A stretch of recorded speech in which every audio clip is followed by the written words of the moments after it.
నా అక్క చెల్లెళ్లకు, అన్న తమ్ములకు, అందరికీ నమస్కారం. గద్వాల నియోజకవర్గంలో ఉన్నటువంటి ఒకే ఒక మున్సిపాలిటీ గద్వాల మున్సిపాలిటీ.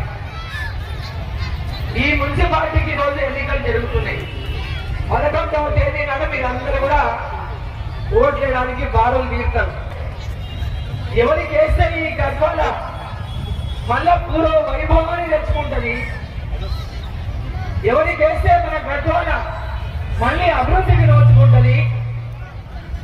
ఇక్కడ ఉన్నటువంటి వాళ్ళే కాదు, నేను ఈ మాట్లాడే మాట వింటున్న ప్రతి ఒక్కరు సోషల్ మీడియా ద్వారా రేపు వినేవాళ్ళు ఉండొచ్చు. ఇప్పుడు ఇక్కడ నుంచి ఎంతో మందో ఇక్కడ నుంచి స్పీకర్లు పెట్టించి వినిపించే వాళ్ళు ఉండొచ్చు ఫోన్లలో. ప్రతి ఒక్కరికి నేను కోరుతా ఉన్నా, ఈరోజు గద్వాల అభివృద్ధి కోసం ఈ గద్వాల దాదాపు 20 ఏళ్ళు వెనక్కిపోయింది. గద్వాల ఎప్పుడైతే అరుణమ్మని 2018లో మీరు ఓడగొట్టిండ్రో ఆ రోజు నుంచి గద్వాలలో అభివృద్ధి జరుగుతున్నదా, జరిగిందా? మీ గుండెల మీద చేసుకొని చెప్పండి. మీ గుండెల మీద చేసుకొని అరుణమ్మ చేసినటువంటి అభివృద్ధి తప్ప ఏ ఒక్క కొత్త అభివృద్ధి అయినా మన గద్వాలలో చోటు చేసుకున్నదా? ఈ గద్వాలను పాలమూరు జిల్లాలోనే గద్వాల నియోజకవర్గం అంటే అభివృద్ధి అంటే అరుణమ్మ అనేటువంటి పేరు గద్వాలకు వచ్చింది. అంటే ఈరోజు గద్వాల గంట తెచ్చిన, తాగునీరు తెచ్చిన, తాగునీరు తెచ్చిన, రోడ్లు వేపించిన, ఇల్లు ఇప్పించిన, ప్లాట్లు ఇప్పించిన, ఈరోజు గద్వాల అడుగడుగున అభివృద్ధి చెందింది. అంటే ఈ రకాల కూడా పేదవాళ్లకు వాళ్ళ అభివృద్ధిలో భాగమైన ఇంటికి అరుణమ్మ. అరుణమ్మ చేపించిన ప్రతి పనికి గులాబీ రంగు కొట్టుకొని మేం చేసామని చెప్పుకున్నది ఆనాడు టిఆర్ఎస్ పార్టీ, ఆనాడు టిఆర్ఎస్ పార్టీ ఉన్నటువంటి నాయకులు.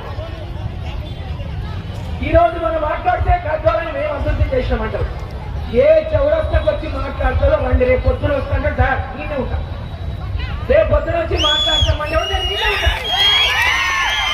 మీరేం చేసిందో చెప్పండి గద్వాలకు, మేము ఏం చేసిందో చెప్తా. ప్రజలే నిర్ణయం చేయండి ఎవరేం చేసిండో ఈ గద్వాలకు. మీరు చేసింది ఏంటి? మొన్నటి దాకా టీఆర్ఎస్ పార్టీలో ఉన్నాడు, ఇప్పుడు ఉన్నటువంటి ఎమ్మెల్యే ఉన్నాడా? ఏ పార్టీలో ఉన్నాడు మొన్నటి దాకా? ఆయన ఇప్పుడు ఏ పార్టీలో ఉన్నాడో ఆయనకే తెలియదు. ఆయన ఏ పార్టీలో ఉన్నాడో ఆయనకే తెలియదు. పోనీ టీఆర్ఎస్ పార్టీలో ఉండి ఏమైనా చేసిందా? పేద ప్రజలకు అధికార పార్టీ మా అధికారం అని విర్రవీగింది. మరి ఏం చేసిండు? అధికారంలో ఉండి ఏం చేసిందంటే పేద వాళ్ళకి ఇచ్చినటువంటి పట్టాలన్నింటినీ గుంజుకున్నాం. ఇచ్చిన పట్టాలన్నీ గుంజుకున్నా లేదా? మరి ఆ ప్లాట్లు గుంజుకున్న వాళ్ళకి ఎంత ఇచ్చిందా? 1240 మందికి నేను ప్లాట్లు మంచిది. టీఆర్ఎస్ ప్రభుత్వం వచ్చి పట్టాలు ఇచ్చేది లేదన్నారు. పట్టాలు ఇయ్య, మేము డబుల్ బెడ్రూమ్లే ఇస్తామన్నారు.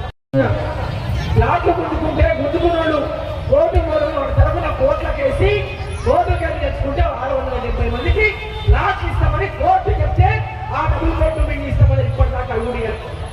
మన గద్వాల రాజకీయాలు ఎట్లయినాయంటే పుస్తక వ్యాపారం ఎట్లా నడవాలి, సాయంత్రం ఎంత కళ్ళ వస్తుంది, మట్టి వ్యాపారంలో ఎంత పైసలు వస్తాయి, అవి జమ చేసుకునే దాంట్లోనే వాళ్ళు అయిపోయింది తప్ప మీ సమస్యల పరిష్కారం కోసం కానీ ఈ యొక్క ప్రాంతం అభివృద్ధి కోసం కానీ వాళ్ళు ఏనాడు కూడా ఆలోచన చేయనటువంటి విషయం ప్రతి ఒక్కరూ గుర్తించాలని చెప్పి నేను సందర్భంగా కోరుతాను. నరేంద్ర మోదీ ప్రభుత్వం ప్రతి జిల్లాకు ఒక మెడికల్ కాలేజ్ ఇచ్చిన సందర్భంగా గద్వాల జిల్లా చేసినాం కాబట్టి ఆ మెడికల్ కాలేజ్ వచ్చింది. గద్వాల జిల్లా చేయకుంటే మెడికల్ కాలేజ్ రాదు గద్వాలకి. ఈరోజు దానికి వచ్చే డబ్బులన్నీ కూడా నరేంద్ర మోదీ ప్రభుత్వం కేంద్రంకి వెళ్ళి ఇస్తుంటే ఈరోజు ఆసుపత్రి కడుతున్నారు, మెడికల్ కాలేజీ కడుతున్నారు, నర్సింగ్ కాలేజీ కడుతున్నారు.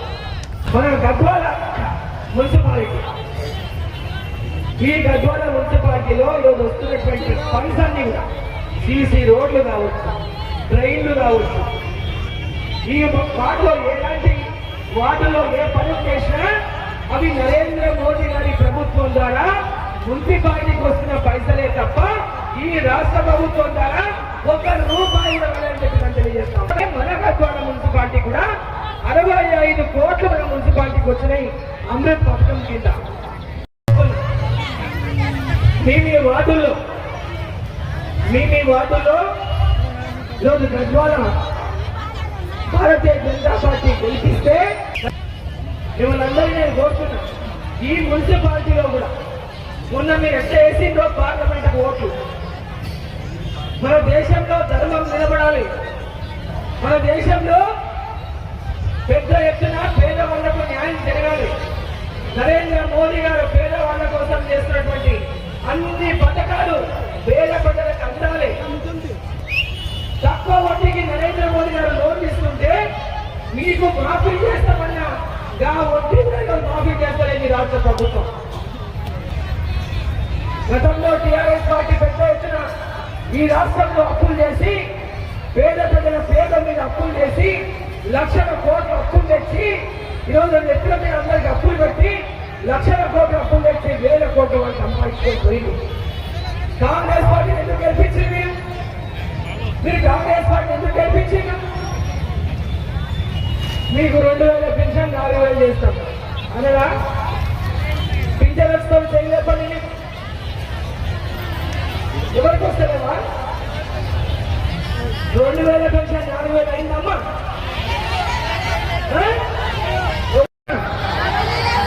ఫ్లాట్ నెలల కన్నా ఫ్లాట్ ఇచ్చిందమ్మా. 18 ఏళ్ళు దాటితే ఆడపిల్లలకి అందరికీ, 18 ఏళ్ళు దాటిన మహిళలకు అందరికీ నెల 2500 ఇచ్చిందమ్మా. ఇచ్చిందా తల్లి? మరి మీరందరూ కూడా ఇవాళ ఒక్కసారి ఆలోచన చేయండి. ఆడపిల్లలు పెళ్లి అయితే ₹1,00,000 కిలో బంగారం అనగా లేదా? మరి ఇచ్చిందా? మరి ఓటు ఎక్కడ ఉంటున్నారు? మరి మీరు వచ్చిందా? వాళ్ళు ఓటు ఎక్కడ ఉంటున్నారు కదా? రేపు బీజేపీకి ఓటు చేస్తారా లేదా? మీకు 2000 పెన్షన్ 4000 కావాలన్నా అవుతా? ప్రతి ఒక్కరికి కూడా మహిళలకు 2500 ఇస్తారన్నమాట. వాళ్ళు నిలబెట్టుకున్నామంటే బీజేపీ వాళ్ళ మెడలు వచ్చానా అవుతా? వాళ్ళ మెడలో చెప్పారన్నా అవుతా? వాళ్ళ మెడలో చెప్పారంటే మరి ఎవరికి గెలవాలి? మెడలు వంచి జిల్లా తెచ్చుకున్నామా లేదా? టీఆర్ఎస్ ప్రభుత్వం అధికారంలో ఉంటే మెడలు వంచి జిల్లా తెచ్చుకున్నామా లేదా? అట్లనే రేపు మెడలు వంచి మీకు ఇచ్చిన మాట ఈ రాష్ట్ర ప్రభుత్వం నిలబెట్టుకోవాలంటే వాళ్ళ మెడలను ఇప్పించే బాధ్యత భారతీయ జనతా పార్టీ. పోరాటం చేసి ఇప్పించే బాధ్యత భారతీయ జనతా పార్టీ. రేవంత్ రెడ్డి గారు ఒక మాట అన్నారు మొన్న, ముస్లింలు అంటే కాంగ్రెస్, కాంగ్రెస్ అంటే ముస్లింలు.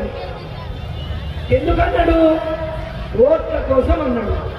ఎందుకంటే ఆ ఓట్లు లేకుంటే కాంగ్రెస్ పార్టీ గెలవదు. లేదు, కేవలం ఓట్ల కోసమే ఇవాళ మైనార్టీ ముస్లిం సోదరులను వాళ్ళు అనేక అబద్ధాలు చెప్పి మోసాలు చేస్తున్నారు. భారతీయ జనతా పార్టీని రెచ్చగొట్టి వాళ్ళు లబ్ధి పొందాలని చూస్తున్నారు. ఈరోజు పని చేసే వాళ్ళకి ఓటేసి పనిచేయించుకున్నామా, లేక కాంగ్రెస్ పార్టీ రెచ్చగొడితే మనం ఈరోజు ఎవరితో ఓటేసి మరి ఎవరిని ఒకసారి ముస్లింలు ఉన్నటువంటి అక్కలు చెల్లెళ్ళు అన్నలు తమ్ముళ్ళు